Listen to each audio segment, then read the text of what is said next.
درود عزیزان، من دیبا نوروزنژاد هستم. به کانال سکرت آف موویز خوش اومدین. این ویدیو متعلق به سریال داستان یک شب قسمت 23 ترکیه هستش. لطفاً برای مطلع شدن از ویدیوهای جدید کانال رو سابسکرایب و زنگوله رو هم روشن کنید. ماهر توی تابوت به هوش میاد و ساواش بیدار میشه و به خودش میاد و پشیمون میشه و یاد قولی که به جانفزا داده بوده بابت جبران کارش میفته. خودش رو تا جایی که میتونه به سمت جایی که ماهر رو دفن کردن میکشونه. ولی نمیتونه جواب تلفن کورشاد رو بده و بیهوش میشه. کورشاد پیش خودش میگه ساواش بیشرف، حالا که لوکیشن فرستادی چرا جواب نمیدی؟ جانفزا با ساعت هوشمندی زنگ میزنه به کورشاد و پیش خودش میگه بابا تو رو خدا الو نگو. شروع میکنه به گریه کردن و سلیم میگه وقتی کسی زنده به گور میشه حد اکثر 20 دقیقه زیر خاک زنده میمونه. بهتره الان شروع به فاتحه خوندن کنی. جانفزا میگه ماهر نمرده، شما چه شیطانهایی هستین؟ وقتی ماهر رو گذاشتین توی تابوت داشتین دفنش میکردین زنده بود. ماهر نمرده، اون از قبر میاد بیرون. کورشاد داره گوش میده. سلیم میگه دارای با ارزشم. اون قوه تخیلت خیلی کار میکنه. کی میخواد ماهر رو نجات بده؟ جنازه ساواش؟ جانفزا میگه بابام نجاتش میده. ماهر رو پیدا میکنه. بعدش هم شماها رو پیدا میکنه. راشد میگه بابات اول خودش رو نجات بده. از خونهش چند کیلو مواد مخدر پیدا کردن. تا آخر عمرش نمیتونه از زندان بیاد بیرون.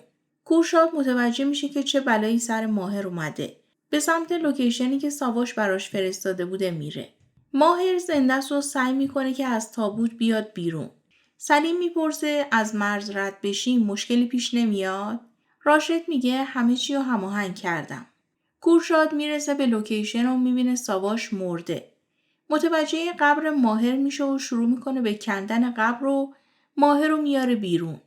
ماهر یه خورده که به خودش میاد بلند میشه و میره سمت ماشین و گوشیشو میزنه به شارژ و حرکت میکنن. جانفزا میگه وقتی که به مرز برسیم جیغ میزنم، نمیتونین منو از کشور خارج کنین. راشد میگه متاسفانه تو در خوابی عمیق فرو میری. سلیم یه جای مساعد نگه دار تا بیشتر از این به مرز نزدیک نشدیم آماده بشیم. آصف خان و آفت اومدن بیمارستان. گلزار و ثریا هم پیش سوده موندن. افسانه رو به بیمارستان منتقل کردن. ماهر به کورشاد میگه اونا نمیتونن جانفزا رو از مرز خارج کنن. به پلیسا هم خبر دادم، نگران نباش. سلیم جانفزا رو بیهوش میکنه و وقتی که میخواد بیارتش بیرون متوجه ساعت هوشمندش میشه. به راشد میگه نیم ساعت پیش به کورشاد زنگ زده بود. مگه این یارو دستگیر نشده؟ راشد از تیمش سوال میکنه و متوجه میشه که کورشاد دستگیر نشده و به سلیم میگه نقشه رو تغییر میدیم. ساعتو بردار و خلاف جهت مسیر برو. اونا به تو کاری ندارن، دنبال من هستن. ماهر و کورشاد وقتی میبینن لوکیشن خلاف جهت شده، ماهر میگه ساعتو پیدا کردن، تو به مسیرت ادامه بده. به ماشین راشد میرسن و راننده راشد متوجهشون میشه. ماهر شلیک میکنه به لاستیکای ماشین. راشد جانفزا رو گروگان میگیره و میگه منو نگاه کن، شلیک نکن ماهر. ماهر میگه دیگه تموم شد، به ته خط رسیدی، دختره رو ول کن. راشد اسلحه رو میذاره رو سر جانفزا و جانفزا با آرنج میکوبه توی شکمش و ماهر شلیک میکنه به قلب راشد. جانفزا میاد پیش ماهر و پدرش و راشد به ماهر میگه من دارم میرم پیش بابات، اونجا حسابرسی میکنیم. ماهر میگه بابای من رفته بهشت، تو میری جهنم. حتی خدا هم توی قیامت نمیذاره که حسابرسی کنی. ماهر و کورشاد جانفزا رو برمیدارن و جنازه راشد رو رها میکنن و میرن. 15 روز بعد ماهر و کل خانواده دارن آماده میشن برن برای جشن ارتقای سمت ماهر. آصف خان به ماهر میگه امروز باعث شدی افتخار کنم. ثابت کردی پسر پدرت هستی. محمد الان در آرامش خوابیده. مدال افتخار محمد رو به سینه ماهر میزنه. سارا و مادر بزرگ دارن آماده میشن که کورشاد ببرتشون به جشن. افسانه به سفارش جانفزا اومده خونه کورشاد خدمت میکنه. مادر بزرگ زیاد از بودنش راضی نیست و به کورشاد میگه جانفزا گذاشت این بیاد اینجا که دوباره توی کاباره نره. اگر بفهمن که حامله است، ایلمازا متوجه بشن باید چیکار کنیم؟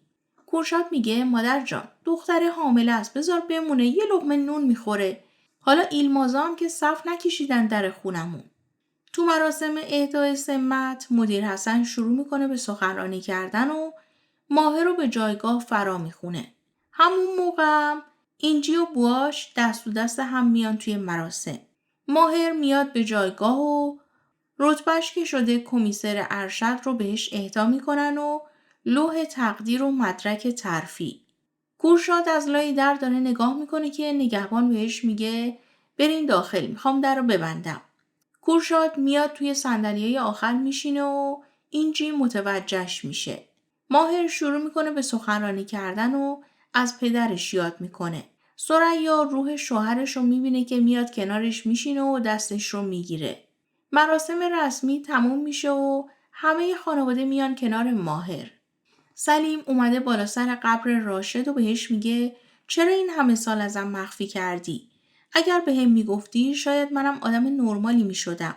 ولی ماهر این فرصت رو ازم گرفت. ماهر بابامو ازم گرفت. فلشبک میخوره به صحبتهای آخر راشد و سلیم که راشد به سلیم گفته بوده که من پدرت هستم.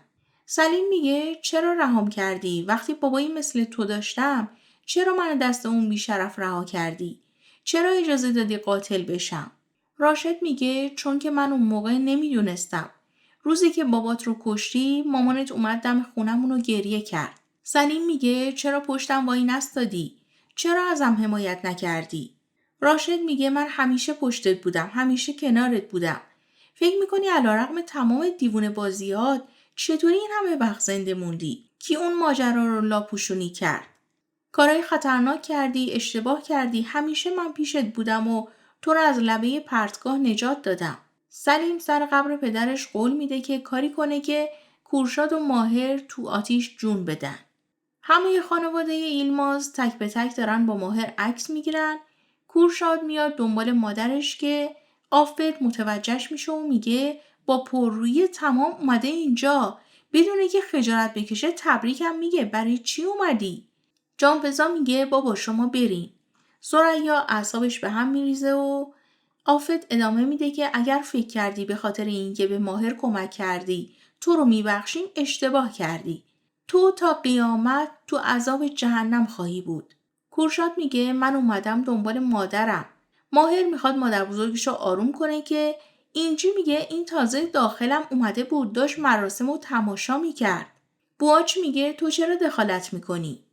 آصف خان به سمت کورشاد براق میشه و میگه چرا مراسم اومدی تماشا کنی؟ عکس پسرم هم دیدی؟ دیدی چی ازمون گرفتی؟ کمک کردی ولی برای ما همیشه به عنوان یه قاتل باقی میمونی. دیگه سر راهمون نیا، زخممون رو باز نکن. ماهر میخواد همه رو آروم کنه که کورشاد میگه حق دارن. من نباید میومدم تو. مادر، ساره بیا بریم. ماهر به جانفزا میگه تو هم برو دنبالشون. اینجی میگه فکر کنم سوتی دادم. ماهر میگه به من بگو تو اینجا چیکار میکنی؟ چرا همه جا هستی؟ جواب بده. اینجی میگه هفته قبل به شعبه شما منتقل شدم. جناب کمیسر ارشد. برای مراسم ترفیع مدیر جدیدم اومدم. بواچ هاج و واج مونده که اینجا چه خبره. آصف خان از ماهر عذرخواهی میکنه که توی همچین روزی عصبانی شده. کورشاد سعی میکنه خودش رو ناراحت نشون نده و جانفزا خیلی ناراحته و میگه اونا نباید با تو اینطوری صحبت میکردن جلوی روی من. کورشاد میگه دخترم اونا حق داشتن. من دارم تاوان کاری که کردم رو پس میدم. تو توی خودت کینه نگه ندار. اونا خانوادت محسوب میشن. بی خیال هیچی نگو. ماویش دوباره برمیگرده و از کورشاد تشکر میکنه که توی این 2 هفته برای عزاداری ساواش خرج کرده و کلی فقرا اونجا سیر شدن. ماهر داره میاد سر میز شام که صحبتهای خانواده‌اش رو میشنوه. آفت میگه آصف ببین اگر حواسمون رو جمع نکنیم این یارو ماهر رو توی مشتش میگیره. فرمان میگه ماهر نه عکس‌العملی نشون داد نه چیزی. یعنی چی میشه؟ سوده میگه لابد برای عیدم میخواد بره دستبوسیش. گلزار میگه خب جون ماهر رو نجات داده. مشخصه که مرد پشیمونه. فرمان میگه خیر باشه زنده داشت. تو داری کورشاد رو تبرئه میکنی؟ ماهر میاد سر میز و وقتی که آفت تعارفش میکنه بشینه ماهر میگه من یه زن دارم جانفزا دارم میرم دنبال اون. بعد از رفتنش آصف خان میگه بچه ترفیع گرفته، نتونسته یکم آرامش داشته باشه. این مسئله رو دیگه تموم کنیم. ماهر خودش میدونه از کورشاد چجوری فاصله بگیره. جانفزا به افسانه میگه عمو فرمان خیلی ناراحته به خاطر اینکه آفت گل مرده. خودشو داغون کرده. شاید بچه که به دنیا اومد آبا از آسیاب بیفته بهش بگیم. افسانه چشماش پر از اشک میشه و میگه نه دیگه اینو بهش نمیگیم. وقتی 2 روز دیگه با زنش بچه‌شونو بغل بگیرن یادش میره. ماهر به جانفزا پیام میده و میاد دنبالش. افسانه به ساره میگه فنجون تو بیار برات فال بگیرم ببینم انگشتری چیزی افتاده یا نه. مادر بزرگ میاد میگه باز دارین کارای کفر میکنین؟ کافرها از این کارا میکنن. جز خدا کسی از غیب خبر نداره. ماهر توی مسیر میفهمه که جانفزا ناراحته و میزنه کنار و میگه خب بگو از چی ناراحتی؟ جانفزا میگه این مسئله تا کی میخواد ادامه پیدا بکنه؟ تا کی میخوان با پدرم اینطوری صحبت کنن؟ ماهر میگه ببین من قبر پدرم رو میونمون نذاشتم. الانم تو پدرت رو میونمون نذار. درسته که تو دختر کورشاد کلیمجی هستی ولی برای من شهرزادی. پدرتو میبینی باهاش میتونی باشی ولی اون توی چشم خانواده من تغییر نمیکنه. به آینده فکر کن به لذتایی که میتونیم از زندگیمون ببریم. خورشید و فلک دارن 2 جعبه رو بسته‌بندی میکنن و میگن حواسمون باشه که کادوی ثریا خانم و آصف خان با همدیگه قاطی نشه. ماهر و جانفزا میان خونه و ماهر میگه ما یکم خسته ایم میریم بالا. آصف خان میگه نه بمونین. من یه سورپرایزی تدارک دیدم. توی یه هتل خوب برای تعطیلات جا رزرو کردم. هممون فردا میریم اونجا. ماهر شوکه میشه و جانفزا هم اصلا خوشش نمیاد. اگر تا اینجا از این ویدیو خوشتون اومد لطفاً ویدیو رو لایک و شیر کنین و تبلیغات رو کامل نگاه کنین. وقتی که میرم توی اتاقشون جانفزا میگه من نمیخوام به این تعطیلات برم. ماهر میگه پدر بزرگم تدارک دیده. همشونم آماده شدن ولی من میخوام که بریم. قرار میشه که شیر یا خط بندازن و ماهر میگه کسی که باخت 24 ساعت برده اون یکی میشه. شیر یا خط میندازن و ماهر برنده میشه. بعدش هم سعی میکنه با دستوراتش یه کاری کنه که جانفزا بخنده. جانفزا میخواد ماهر رو ببوسه و ماهر میگه مگه من بهت گفتم منو ببوسی برده؟ ولی نه الان بهت اجازه میدم.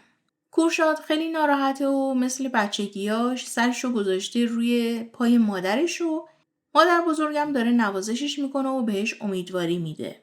سلیم شرکتای جدید افتتاح کرده و امضاشم عوض کرده. وکیلش براش پاسپورت و مدارک جدید با فامیلی کارا تدارک دیده.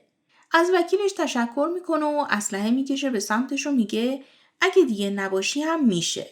وکیل قسم میخوره که چیزی رو به کسی نمیگم. ولی سلیم میکشتش و به آدماش دستور میده که اونو اطراف جنگل دفنش کنن. ثریا و گلزار و جانفزا و ماهر صبح منتظر هستن که آفت و آصف بخوان حرکت کنن. ماهر دائم دستور میده که جانفزا براش انار دون کنه و تنقلات بذاره توی دهنش. کورشاد به گلزار زنگ میزنه و گلزار یواشکی بهش پیام میده که من دیروز متوجه شدم رابطه ما دیوونگیه. اصلا هم شدنی نیست. مثل بیهوده پارو زدنه. برای همین بهتره که هیچ کدوممون بیشتر از این ناراحت نشیم. دیگه به هم زنگ نزنیم. کورشاد تماس میگیره و میبینه که بلاک شده. بالاخره ماهر و جانفزا با خانواده‌شون وارد هتل میشن و میبینن اونجا همه پیرزنا و پیرمردا با عصا دارن تردد میکنن. جانفزا میگه ما کجا اومدیم؟ ماهر میگه فکر کنم اینجا خونه سالمندانه. بابا بزرگ اینجا یه هتل پزشکی دیگه میدونی؟ آصف خان میگه بله میدونم. برای همتون بسته این ماساژ پزشکی گرفتم. کار خوبی کردم دیگه نه؟ چمدوناتون رو بذارین توی اتاق و به برنامه ملحق بشین. ماهر به جانفزا میگه مراقب باش به مردم نخوری مرتکب قتل نشی. ساره اومده مغازه جانفزا و داره سرامیکا رو رنگ میکنه. بواچ میاد و میگه دیروز شاهد یه ماجرایی شدم خیلی حس بدی پیدا کردم. پدر جانفزا قاتل بابای ماهره باور کردنی نیست. ساره میگه چون این قضایا به تو مربوط نمیشه پس دخالت نکن. بواچ میگه اشتباه برداشت کردی. میخواستم بدونم چرا اینجی منو با خودش برده بود اونجا. حس کردم دیروز ازم سوء استفاده شده. ساره میگه پس بذار بهت بگم. چون که اینجی دوست دختر سابق ماهره. تو رو با خودش آورد اونجا که به ماهر بگه منم سینگل نیستم. متاسفم که رابطتو خراب کردم ولی این حقیقته. جانفضا اعصابش خورده که اومدن به اون هتلی که هیچ جذابیتی براش نداره و ماهر میگه یه خورده مثبت نگاه کن. الان میریم حموم و تو منو کیسه میکشی. چون که من بردم و تو هم برده ای منی.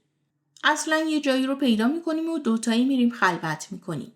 میرن لب استخر وای میستن و ماهر حواسش به یقه جانفضا پرت میشه و جفتشون میافتن توی آب و ماهر میگه تو اولین مرخصی بریم دنیزلی. به اون غار. به نظرم خیلی غارش خاص بود. جانفضا میگه آره. توی اون غار من به همه آرزوام رسیدم. صالح اومده دیدن ساره و براش کیک انگوری خریده که قضیه پارک رو از دلش در بیاره. ساره میگه من به جز انگور میوه های دیگه هم میتونم بخورم. صالح ساره رو بغل میکنه و ساره میگه چیکار میکنی؟ اینجا مردم از پشت شیشه میبینن. صالح میگه پس بیا به خونه من. مگه با مامان ماویش نیومده بودی؟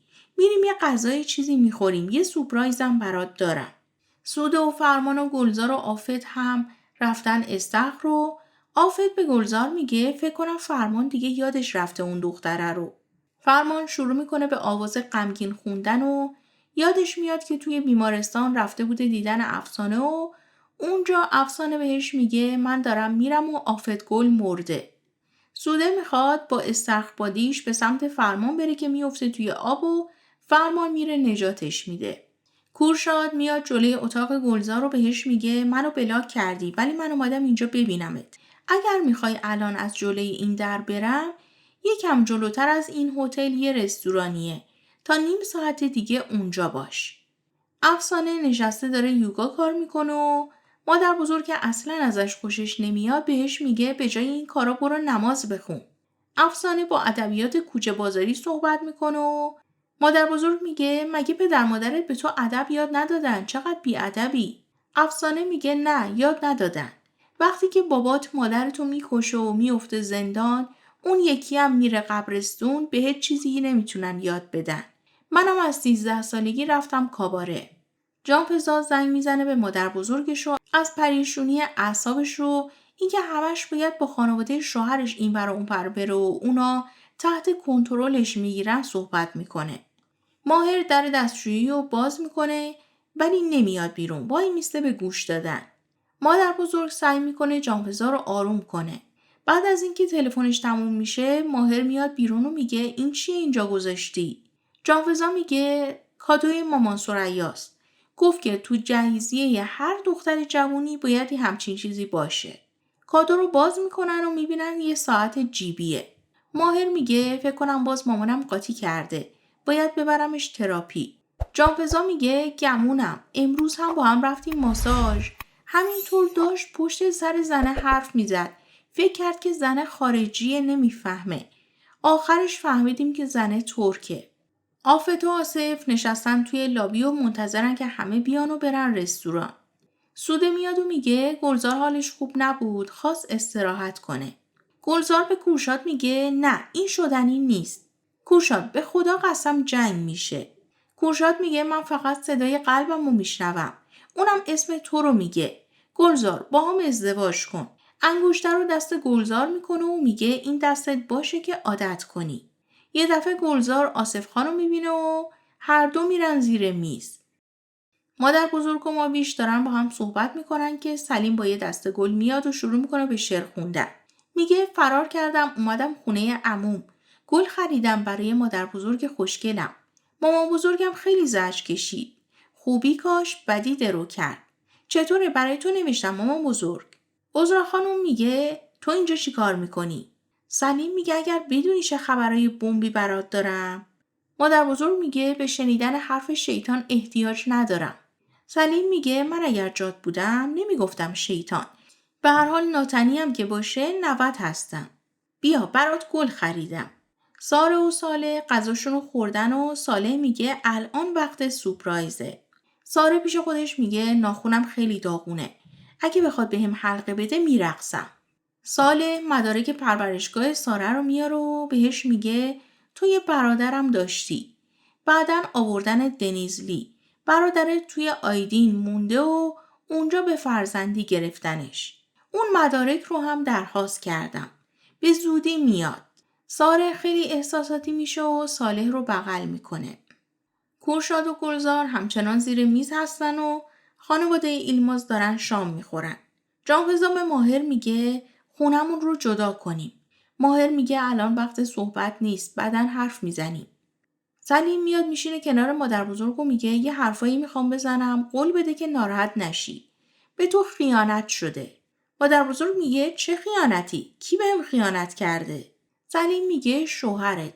سالهای قبل شوهرت با یه کلفت رابطه داشته و از اون صاحب یه بچه میشه.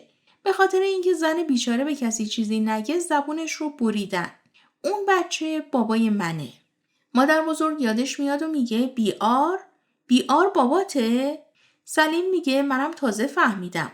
باید ازش فیلم بسازن. ولی دیگه نبینم اسم بابامو به این شکل تلفظ کنی. اسم بابام راشد کاراست. از نوع آشنا بشیم مامان بزرگ جون. آصف خان میگه از سورپرایزم خوشتون اومد؟ سوده میگه بابا لطفاً بیشتر بمونیم. ماهر میگه ما میریم، شما میخواین اینجا بمونیم. آصف خان میگه نه، تا آخر با همیم، با هم اومدیم، با هم میریم. ماهر داره آب میخوره که متوجه گلزار و کورشاد میشه و به جانفزا میگه اون روبرو رو نگاه کن ولی تابلو نکن. جانفزا هم متوجه میشه. سلیم موقع رفتن به مادر بزرگ میگه پسر و داماد بیشرفت دست به یکی کردن و بابام رو کشتن. خون بابام رو زمین نمیمونه. همتون حسابش رو پس میدین. کیک تولد ماهر رو آوردن و براش شعر میخونن و فرمان هم 5 تا سکه برای موقعیت هایی که توی جشنای ماهر نبوده بهش کادو میده. آصف خان کادوشو میده به ماهر و میگه گفتم از عرفا بیارن. این یادگار مادرم بود که بهم داد. به عنوان اولین فرزند پسرشون. منم به اولین نوه پسریم میدم. تو هم به پسرت میدی. ماهر در جعبه رو باز میکنه و میبینه یه ست تاپ و شلوارک زرشکی زنونه یعنی لباس خوابه. همه شوکه میشن و سوده وقتی به سمت فرمان برمیگرده گلزار و کورشاد رو با هم میبینه و میگه قاتل اونجاست. گلزارم اونجاست بابا. همه به سمت میز کورشاد و گلزار میرن و آفت میگه تو با این مرد چی کار داری؟ سوده جعبه خالی رو بر میداره و میگه این انگشتر که دستته چیه؟ آصف خان به گلزار میگه چه خبره؟ این انگشتر چیه؟ کورشاد وقتی میبینه گلزار نمیتونه حرف بزنه میگه من و گلزار خانم تصمیم گرفتیم با هم تشکیل خانواده بدیم. یعنی میخوایم ازدواج کنیم. همه شوکه میشن و فرمان میگه به حق چیزایی ندیده و نشنیده. دوستان عزیزم اگر از این ویدیو خوشتون اومد لطفاً ویدیو رو لایک و برای دوستانتونم بفرستین و نظراتتون رو هم کامنت کنین. ممنون که تا آخر ویدیو همراه هم بودین. خدا نگهدارتون.